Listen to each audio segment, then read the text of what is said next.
আসসালামু আলাইকুম রহমতুল্লাহি ওবরকাত। প্রিয় নাজরিন, আমার ভাই বন্ধুরা, আজকে আমি যে ভিডিওটা নিয়ে এসেছি, যদি আপনার পরে হোক বা যে কোনো মানুষের উপরে জিন পড়ে বা আপনার খাব্বিস চুড়েল বা আপনার হামজাত এসে সাওয়ার হয়ে যায়, সে সাওয়ার সময় আপনার কাছে পেশেন্ট এসে পৌঁছালো, তাহলে সে সাওয়ারের সময় আপনার কাছে যখনই পেশেন্ট পৌঁছালো তখনই আপনি তার চিকিৎসা যে করবেন, কিরূপভাবে করবেন, আপনি সেই ব্যক্তিকে সামনে দিকে বসিয়ে দিলেন। বসিয়ে দেওয়ার পর এই যে আপনার বৃদ্ধা আঙুল আছে, এই বৃদ্ধা আঙুল, ডান হাতের বৃদ্ধা আঙুলকে হালকাভাবে চাপলেন। হালকাভাবে চেপে আপনাকে যে কাজটি করতে হবে, সর্বপ্রথম আপনাকে 21 বার পড়তে হবে সূরা ফালাক।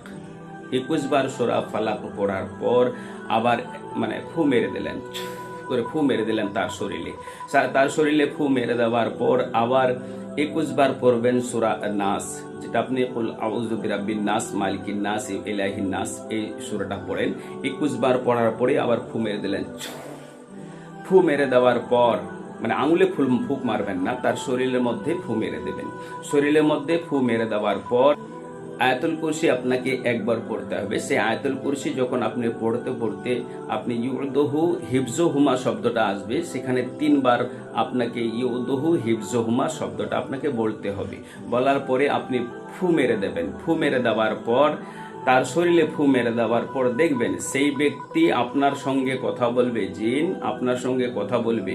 আপনি যে জায়গাতে সেই ব্যক্তিকে জিনকে পাঠাবেন, ইনশাআল্লাহুল আজিজ জিন গিয়ে হাজির হয়ে যাবে। আপনি যদি মনে করেন আমি সেই বোতলের মধ্যে তাকে ভরে দেব, সে বোতলের মধ্যে বন্দি করব, সে বোতলের মধ্যে বন্দি করে আপনি যে জায়গার মধ্যে চালান করতে চাইবেন, ইনশাআল্লাহুল আজিজ সে জিন আপনার চালান হয়ে যাবে। এখন কিরূপভাবে সেই জিনকে তার বোতলের মধ্যে আপনি প্রবেশ করাবেন বা বন্দি করবেন, আপনি তার 3টি চুল এইভাবে ধরবেন, ধরে আপনার 3টে চুলকে আপনার 3টা গিরো মারবেন। 3টা গিরো মারার পরে সেই চুলটিকে কেটে আপনি বোতলের মধ্যে ভরে দিলেন। বোতলের মধ্যে ভরে দেওয়ার পর তার এই যে ছোট আঙ্গুলিটা আছে, এই যে ছোট আঙ্গুলি, এই আঙ্গুলিকে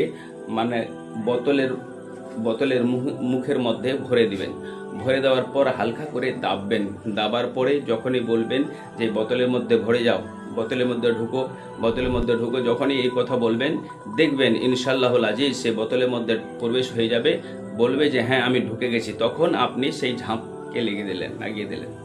উপরে যে ঢাকনটা আছে সেই ঢাকনকে লাগিয়ে দিলেন। যখনই ঢাকন লাগিয়ে দিলেন দেখবেন সেই ব্যক্তি বেহুশ হয়ে পড়বে। হালকা করে পানি উপরে ছিটিয়ে দেবেন, দেখবেন সেই মানুষটা হুঁশের মধ্যে আসবে এবং তার শরীরটা চিরস্থায়ীর জন্য ভালো হয়ে যাবে এবং সেই ব্যক্তি আরামে জিন্দেগিতে দিন যাপন করবে। এইরূপভাবে যদি করতে থাকেন ইনশাআল্লাহুল আজিজ আপনি সাফল্যমণ্ডিত হয়ে থাকবেন। ইনশাআল্লাহ এইরূপভাবে কাজটি করবেন। ফি আমানিল্লাহ, খুদা হাফিজ। আসসালামু আলাইকুম ওয়া রাহমাতুল্লাহি ওয়া বারাকাতুহু।